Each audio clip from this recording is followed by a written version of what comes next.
That's right, you're right here at Galaxy107fm, 7 after 5 a.m. Yes, I know it's early. It is 15 degrees downtown, heading for a high today, 19 degrees. I think we're going to get there too. Wednesday, November the 8th, and I'm joined this morning coming out of Kent, England, and, well, you know, Kent, London, I think now just on the skirts of London anyway, is Richard Cross from the band Tin Soldiers. Now, you've been asking for this for a while, and we've put it together for you.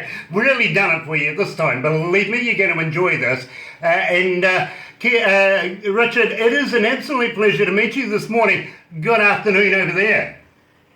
Yeah, good afternoon. Happy Tuesday for me. Yeah, well, it's actually Wednesday here, hump day. We're getting into a bit of it. Believe me, what a way to start the day. That last song, just what you needed, believe me. That's the sugar on the wheat bix in the morning, isn't it? It's definitely getting you up there, definitely. Yeah, it will certainly wake you up. Doesn't matter what time of the day. Put on a bit of Tin Soldier, you'll be there. It is good. Really, my friend. Now, I want to know all about that. Just what I needed. How did you come to the lyrics of that? It was quite funny. So Matt and I started working on that song. It was one of the early ones for the first album, and we had bits of ideas. We had this chorus. We were humming around melodies and stuff, and Matt had this verse. He was like, I don't know what to do with it. It's just, I don't know. It's like, well, do you know what? Let's just take it all in and let's just jam it out. And it just became a song. It was like just parts, and they just formed a whole. It was just bizarre. It just worked. We just sang it through, went through it, and it's like, yeah, that'll work. Yeah, it's just what you needed, right? It was actually one of the first 3 songs we did when we recorded the first album, Telling Tales. We did Just What I Needed, Wait For You, and 24 Hours, and we recorded all of those in a studio called Parlour Studios in London, near sort of Old Street, around that way. And that was our kind of first bit. We were trying to work out if that would work for an album. So we did those first 3 songs, and yeah. Now, you recorded and released Telling Tales in 2010, so you've been around a little while now. Everybody knows who you are. You must draw some huge crowds by now at your venues. I think he's frozen up. No, he's back. Is he back? The festivals.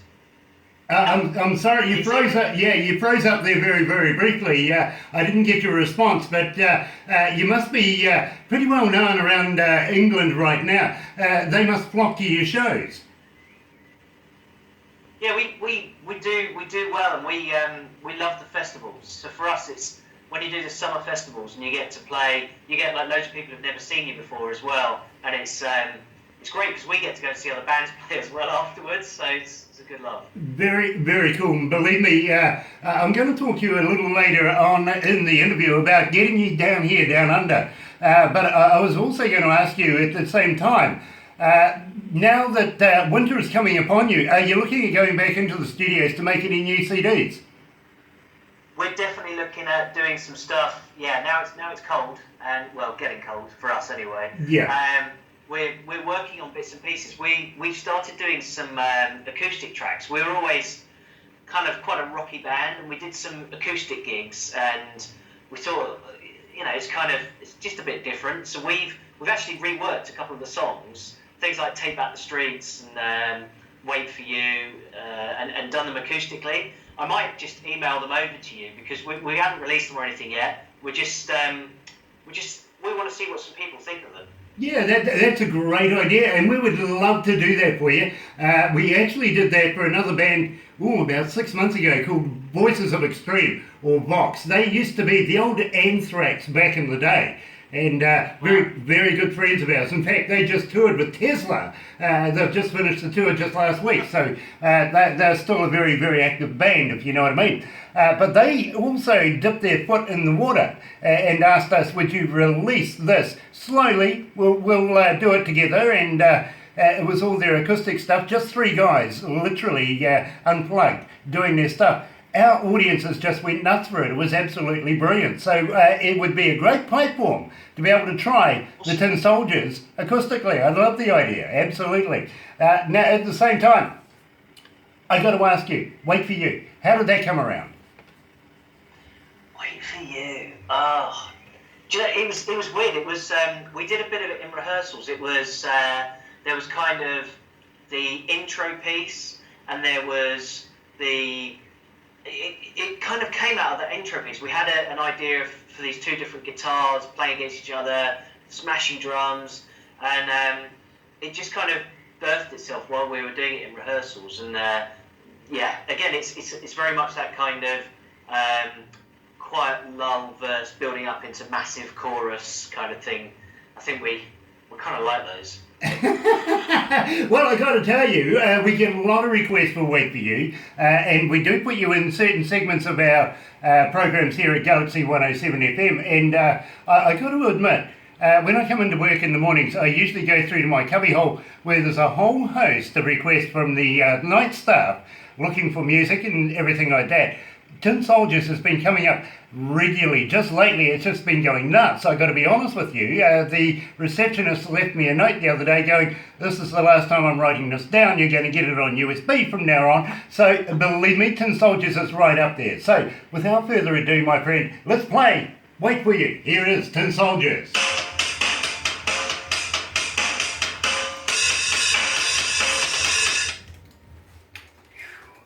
It's actually getting hot up here. Yeah, it is. It's incredible. Are you okay? Connection. Yeah, no, you're doing really, really well. If anything's fuzzy, don't worry. I always look like that.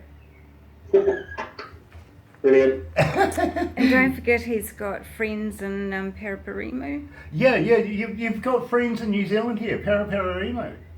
Yeah, they were actually here 2 weeks ago. So they were over with they've got two young kids. One's 7 weeks out, so about 4 months, and they came over to see family. So Tim's from Parapara, and he met Joe over in the UK. They live out there. So yeah, 2 weeks ago they were around here for a good old English Sunday roast. Nice. Oh, I miss the Sunday roast. I got to be honest, I do. We had one last It's a good Friday. tradition, but yet again, I still miss the Friday night fish and chips. And the pints as well. Oh, with it. yeah, got to have a pint. Yeah, you need a pint with it. And I tell you what I miss too is the vinegar on fish and chips. We New Zealanders don't do that here. We do a thing called watties. Oh my God, vinegar is just the best. It is. It really is. In fact, it was England that taught me about that. I loved it. Absolutely. So, yeah, congratulations. I took a little bit of your culture back home here. Excellent. You may be wondering why I've got an American flag in the background, my friend. Literally, I was born in Phoenix, Arizona, but I was adopted here in New Zealand. So I keep in touch with the Americans quite a bit. Oh, cool. Yeah. And my father was an explosives expert for a coal mines, my adopted father, and everybody expected me to do that, and guess what? I can blow anything up I wanted if I was pissed off, really, I could. But I'd rather blow up the charts instead. So, we're going to come out of this, and the next one we've got in line for you is Take Back the Streets. Believe me, we get a huge amount of requests for this, we really, really do. So we'll have a chat about it. I do love this one. It's and the video, because we made the video in a basement in a house in Canterbury. Yep. Well, hold on there. We'll talk about that.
That's right, you're right here at Galaxy 107 FM, and I'm joined, of course, by Rich Crust, modern day legend, I got to admit, coming out of the band Tin Soldiers. It is an absolute pleasure to talk to Richard. But let's introduce the rest of the band as well. There is Matt Wade, Chris Perceiver, and Matt Jennings. I see you got a couple of Matts there, my friend. That's the front and back door covered, isn't it?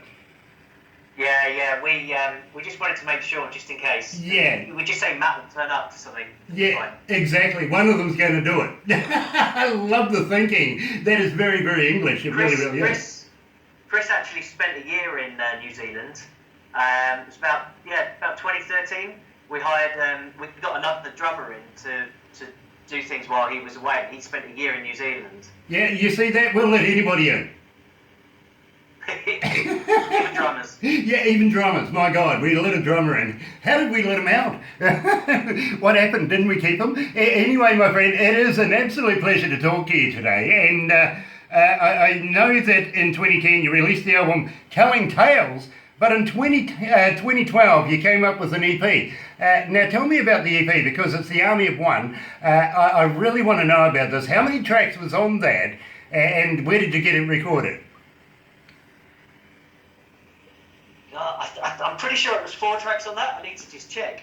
So it was all about, we started coming together with this idea, and we were trying to figure out if we had enough to make an album. And the whole thing was about this idea of the Protester and the build-up of this. You know, there was so much going on around 2012 to 2014. The rise of the Protester.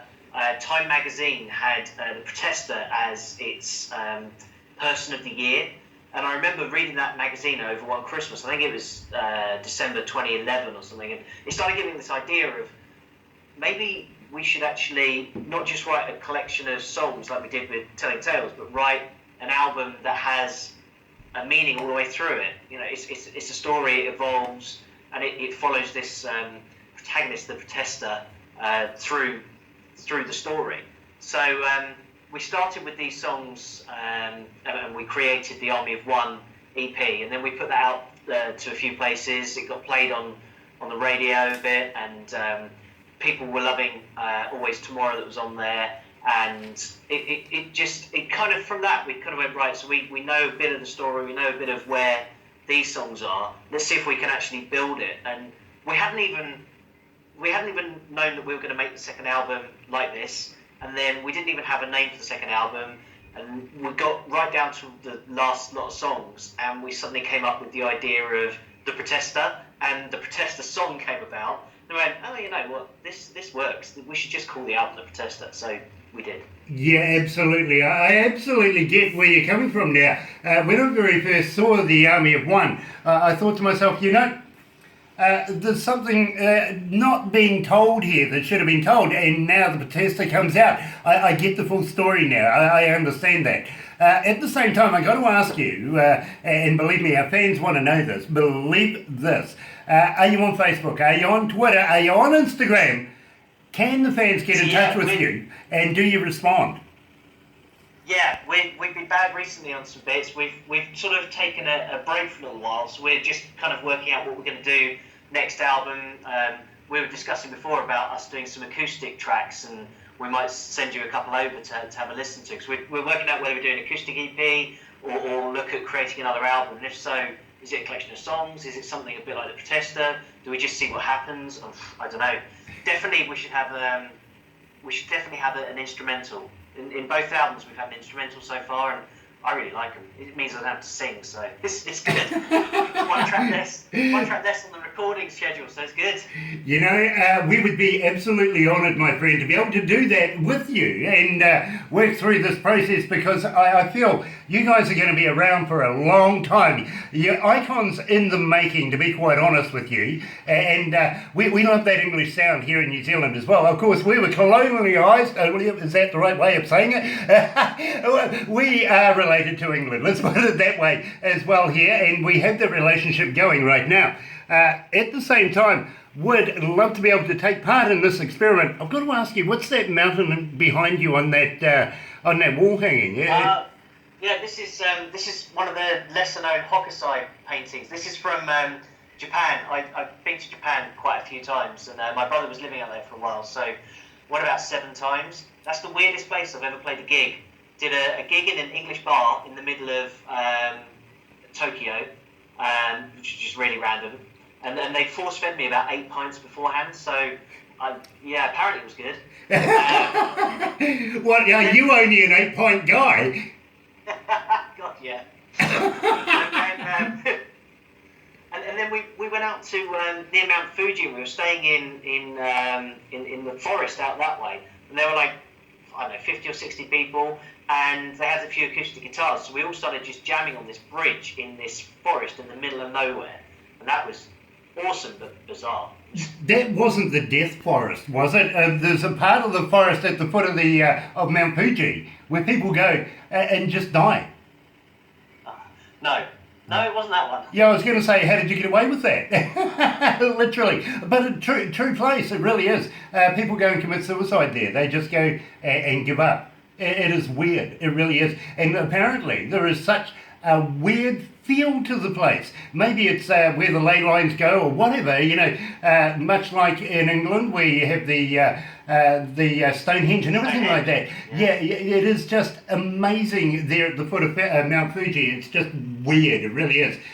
We had a guide take us, but wouldn't take us too far. He says, from here on, we turn back, that's it, we're not going any further. And you watch this person literally just walk in there, very, very somber, and our guide says, we won't ever see that person again. And it's like, you're kidding. Why not do something to help the guy? He goes, no, that's not the way it's done here. It's weird. It really, really is. But true story, it really does exist. You might have to Google it and have a look. But in the meantime, I want to talk to you, and believe me, this is one of my favourite tracks of Tin Soldiers, is Take Back the Streets. Now tell me all about that. Where did the inspiration come from, and who wrote the lyrics? What was Taking Back the Streets all about for you? So yeah, it was that whole theme about the protester, and it's all the idea of the rising up against whatever it is, the thing you need to protest against, be it a government or an institution or whatever it is. And it started out, I started just playing some chords, sitting on my bed, and it was basically, I worked out a chord sequence, and I was humming a melody in my head for the verses, and I had this, what was it? I was going to meet up with some friends. We were going out drinking, and I had a recording on my phone, and the next morning I looked at it, and it was basically, before I got there, I was humming the chorus, Take Back the Streets, into it. And then I sat down the next day and I went, right, so that's how it's going from the verse into the chorus. This is what it's about. And then what we normally do is we take sort of that unfinished bit in, and I start singing lyrics and work out how the melody's going to go in the verse while the guys are playing, so we're all playing together. And most of the time, the first lot of lyrics are just nonsense. And then you sort of sit down and you listen to what you're doing, and then you kind of start writing the words and work out how it's going once you've got the melodic structure of what you want to do. You know, I find the same result when I'm trying to make an email. I just would hate to try and write a song. So without further ado, let's play Take Back the Seats. Here's Chris and Tin Soldier. You're right here at Galaxy107fm.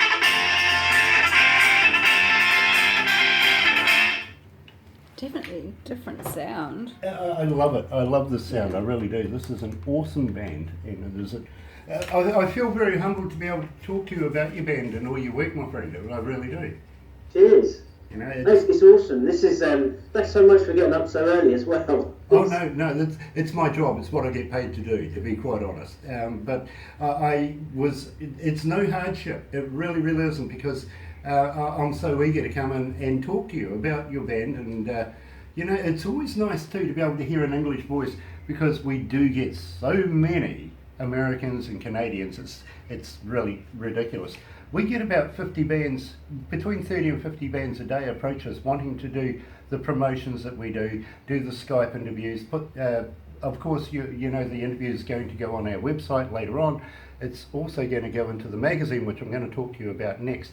A partner of ours called John Rain, coming out of Pennsylvania.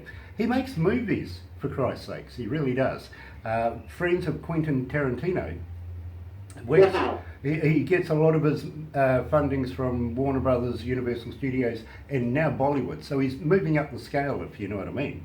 Well, if he wants any music for scary movies or teenage slasher, we will talk to you about. We'll talk to him about that, because believe me, his last movie was called Blood Woods.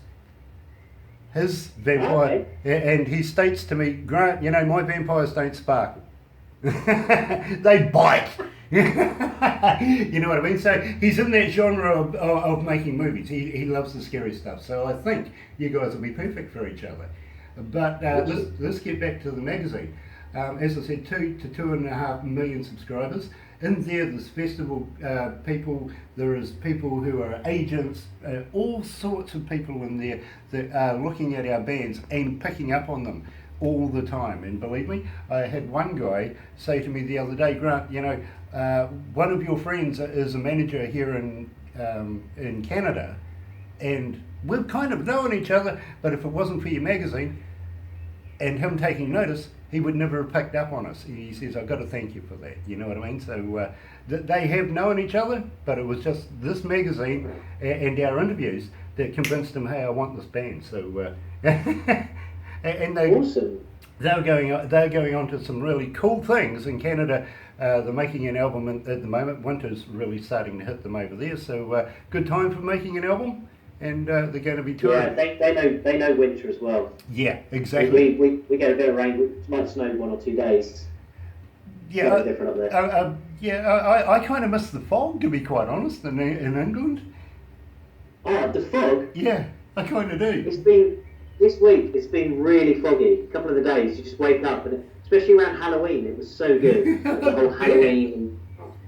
Anyway, let's go back to the desk.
That's right, you're right here at Galaxy 107 FM, joined of course by Rich Cross, lead singer coming out of Tin Soldiers, and believe me, it is an absolute pleasure to be talking to him here this morning, or over there this evening.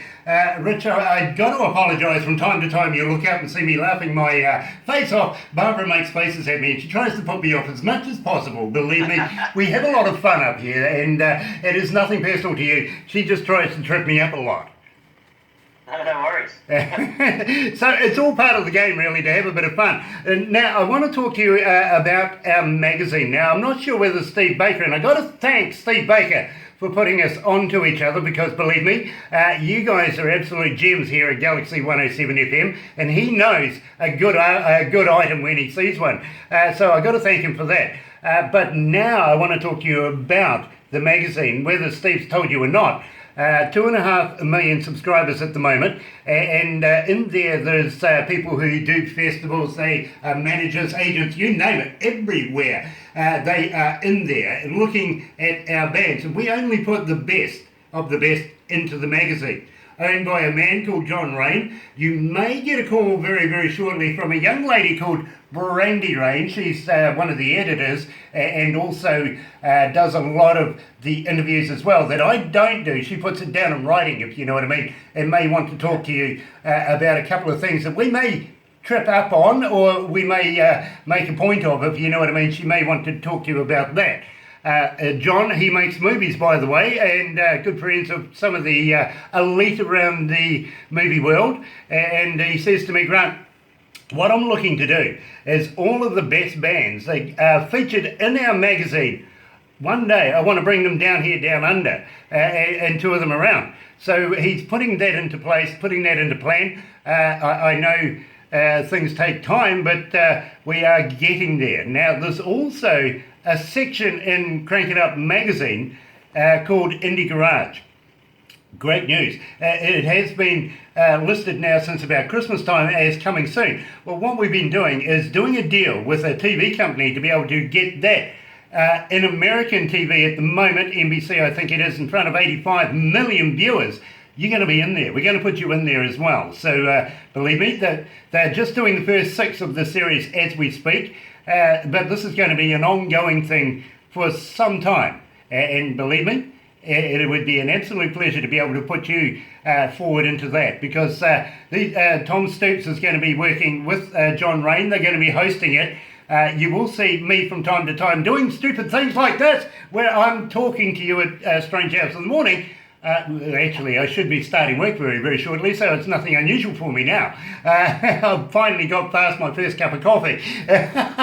So, I've got to ask you, how would you like to come to New Zealand? I'd love to. Absolutely love to, yeah. Yeah, we would love to have you here, and if our stats are anything to go by, and believe me, you have been killing it here at Galaxy107fm, I think the New Zealand public would absolutely eat you guys up. I really, really do. At the same time, are you up for doing a few crazy things? Yeah, potentially. And if not me, then I've got a drummer who I can sub in. Yeah, his name's Matt, right? Chris. Chris. Yeah, sorry. We let him out of the country, that's right. We discussed that. But at the same time, I have a sneaky feeling that you had some friends here in New Zealand, in Paraparaumu. Yeah, we do. They were actually over with us a couple of weeks ago. They were visiting with their newborn. And we had a good old English roast on a Sunday afternoon. You can't beat the English roast. You really, really can't. I love them, to be quite honest with you. But having said that, you also are a new baby father, aren't you? You're sitting up last night, sleep deprived, and looking after your young... now, what sex is it, a male or a female? Yeah, it's a male, it's a boy. And what's his name? Zachary. There you go. Love the name. That's a good, strong name. Brilliant. Barbara smiled away because she's got a Zach in her family as well. So, very, very cool. But what I'm getting to here is crazy things that we do here in New Zealand. Have you ever heard, and the reason why I asked about the Paraparaumu friends of yours, they may have told you about this, of a thing called a hoo-hoo grub? No, I haven't. No. Brilliant. Barbara's already zooming in on your face. Don't worry about that. We'll get the reaction very, very shortly. But you know what a caterpillar is, right? Yeah. Okay, this is like an oversized caterpillar. It's like a major bus. It really, really is. It's big, it's white, it's fat, it's got a black head. So what you do is you put the body in your mouth. You bite off the head. Don't eat the head, it's yucky. And crunch down. It's like eating creamy peanut butter. Okay. Barbara's got you on full zoom right now. She's loving the reaction, really. Yeah, believe me, it's amazing to watch people's faces when a bowl of these things is presented and go on, have one. It is brilliant. It really, really is. Do you get to choose if they're alive or dead? No, they are alive. Awesome. Yeah, it's like eating fish, like goldfish with a beer and stuff. We've done that, been there, done that. But this is traditionally a Maori, which is the indigenous folks of New Zealand, a Maori food substance. And believe me, I've eaten so many of them, it doesn't worry me anymore. It really doesn't. And I wouldn't lie to you, it does taste like a white, creamy peanut butter. Wow. Okay. If we come down, we'll have to try it. I insist. I really do. At the same time, I hope you do realise that I'm more than an 8-pint guy, so maybe I might get you arrested. Oh, jeez. Excellent. Nice. Excellent. I also got to let you know that here at the studios of Galaxy107fm, we have a thing we have to do. The government makes us do it every month. It's called a fire drill. We got to take our staff out of the building to make sure they're all safe. They know where to meet. You know the story, right? You've got to be in a safe place if there's an emergency, right? Well, to the meterage, to the inch, if you want to go from metric into old imperial, it is 1 inch away from our favourite bar. That sounds amazing. Yeah, that's exactly where we meet, right at the bar.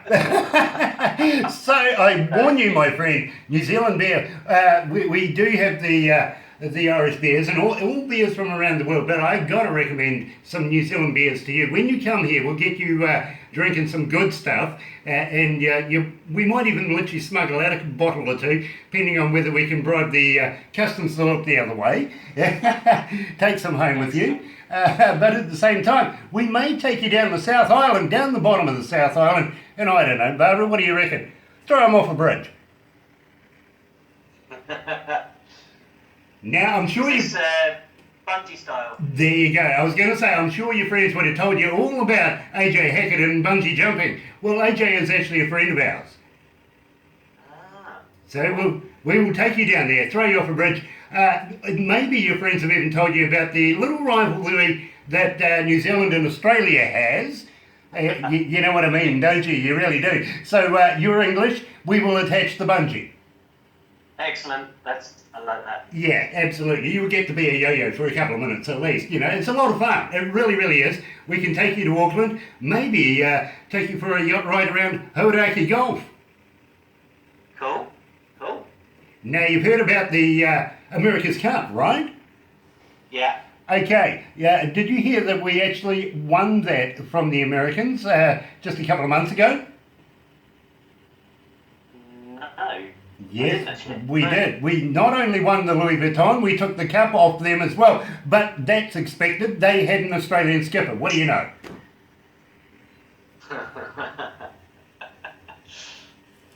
Yeah, well, that says it all, doesn't it? It does, it really does. And I've got to let you know something here. I was talking to an Australian from the outback just the other day. Would you know, this guy has lived there all his life, watched kangaroos bounce past his backyard, and didn't know they have no reverse gear. They can't go backwards?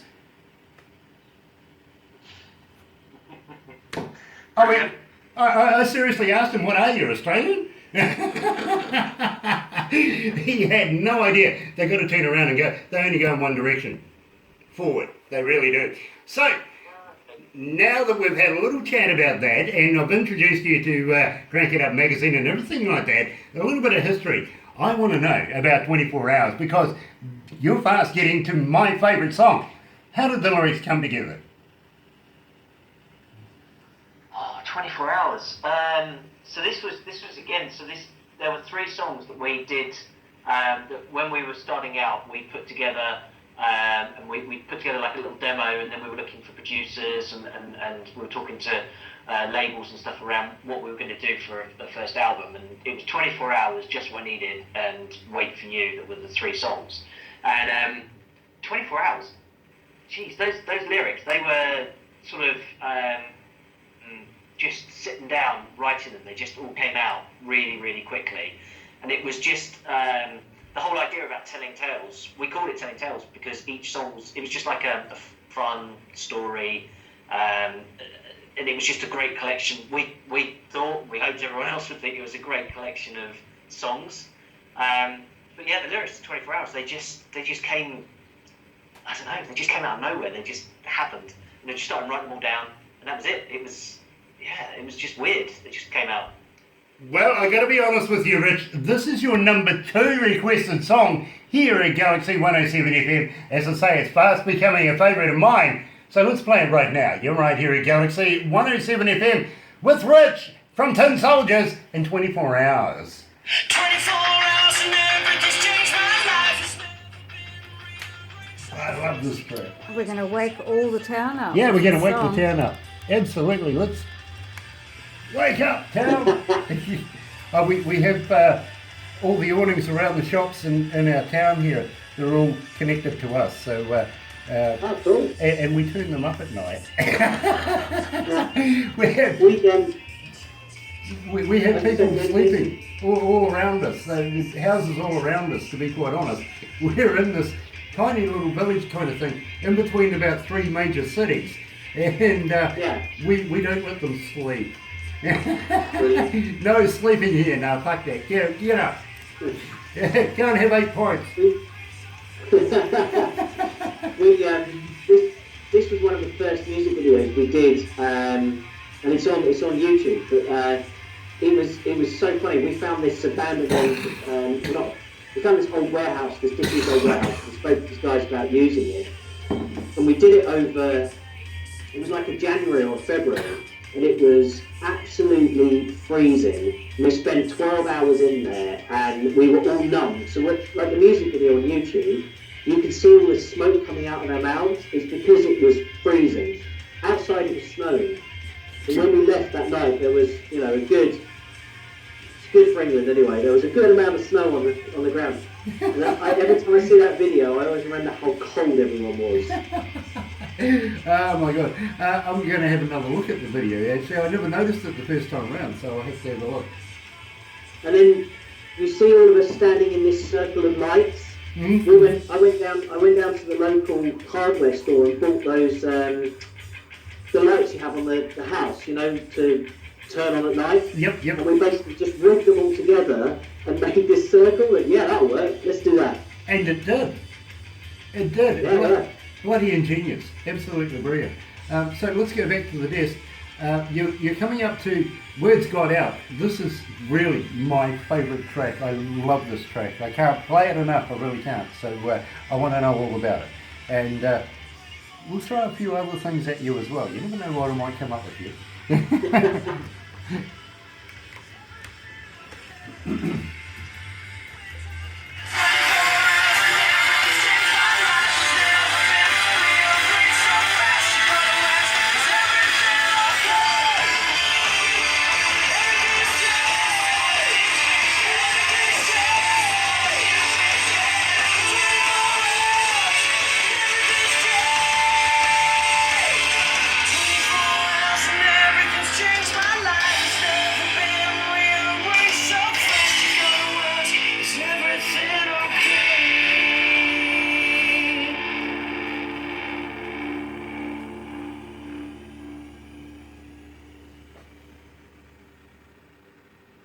Oh, I didn't press the button. How's that?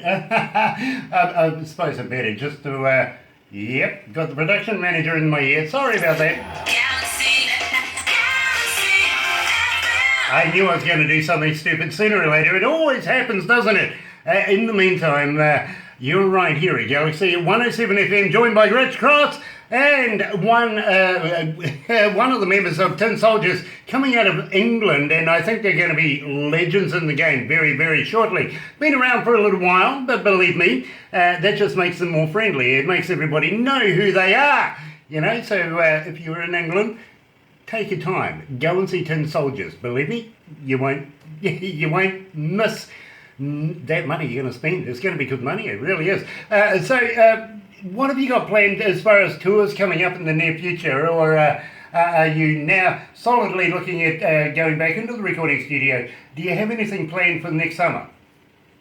So yeah, we're definitely looking at more recording. We're looking at whether it's going to be the acoustic EP, whether it's going to be maybe an EP. I was listening to there's a band I really like, 9 Inch Nails, and they released an EP recently. And I do like what they do. They release sort of a couple of EPs, and then that sort of turns into the next album, and they pad it out. They add the tracks they've written whilst they were releasing those. And I was thinking, do you know what? It is good. It's good to test the water. You put an EP out of a few things, and then it's good to just have more stuff coming out. So I think it's going to be a combination of maybe the acoustic thing and something else. That's the plan. I am absolutely honoured that you would ask us to be able to help test that water with you, and I'm looking forward to you doing exactly that. Of course, now that we've done the interview, my friend, you know that you'll be able to hit us up anytime you feel like it, as long as that we're here at strange hours of the morning. You're more than welcome to be able to have a chat to us we can do the analysis for you and give you an idea of what direction to head in, because believe me, it's exciting for me to be able to be associated with Tin Soldier. Now, I really want to talk to you about, and by the way, I really like the video. We were talking about the video, 24 Hours. Really, really like that. And the effectiveness of how you structured your lighting system on the ground. That was brilliant, absolutely brilliant. It's an Englishman thinking, isn't it? Well, yeah, you just go down to the local hardware store, the Home Base or the Bunnings or whatever it is now, and we just bought some outdoor lights and just rigged the lot together, hoped it wouldn't fuse. Then we noticed that the floor of this warehouse we'd found had all these scorch marks in it where they used to do industrial work in there. So it had a really cool pattern. It's just, yeah, it was so cold doing that video. If you watch it, we've got so many videos on YouTube. So if you go to youtube.com/Tin Soldiers Band, there's loads of videos on there. And the 24 Hours one is the coldest we've ever been. Well, you know, I kind of understand that. We were talking about that while everybody was loving the 24-hour song. Now, at the same time, I kind of ask you, you mentioned that you're on YouTube. Are you on Spotify? Are you on Twitter, on iTunes? How do people download your music? Can I emphasize, folks, go and buy it. Go on. You know, you can afford it. We're on Spotify, and both albums are on Spotify. And both albums are on iTunes as well. So yeah, just type in Tin Soldiers and you'll find Telling Tales and the Protester album and the Army 1 EP. Nice. Now, at the same time, do you have a merch store? Can people buy t-shirts, caps, everything like that? Yeah, so we're currently looking at what to do with the website, depending on what we do next year. So I'm sure we've got a few bits still kicking around of the kind of current stroke, now slightly older merch. And then we need to work out what we do next year and how we're gonna bring that to life in some merch. That is really, really cool. I like the way you put that. At the same time, now I'm going to ask you when you feel like participating with us again. How would you like to be able to send us some of your CDs and maybe a bit of your merch, and we can run a competition, keep Tin Soldiers running here at Galaxy107fm. We love you that much. We want to be able to continue this as much as possible, not only put you into the magazine, put you on television, and maybe even put you in the movies. Yeah, with your music and John Rain. You never know, it may happen. We're going to talk to him about that in the very, very near future for you. But would you do us the honour of sending us some of your swag so that we can do a Tin Soldiers giveaway? And believe me, I know our audiences are going to go nuts for it. Would you do that for us? Yeah, absolutely. Absolutely. Very, very cool. Because what I'll do is I'll get Barbara to send all of the details to you, where we are, what we're doing, how to post stuff to us. You know, you can even put in a donation if you want. I accept $100 notes or even pounds. I do. If you want to be so humble, I don't mind taking your money. But I would certainly love to be able to do this competition for you. And I know our listeners are just going to be chomping at the bit to get hold of a copy of Tin Soldiers music. So I want to know now that the word's out,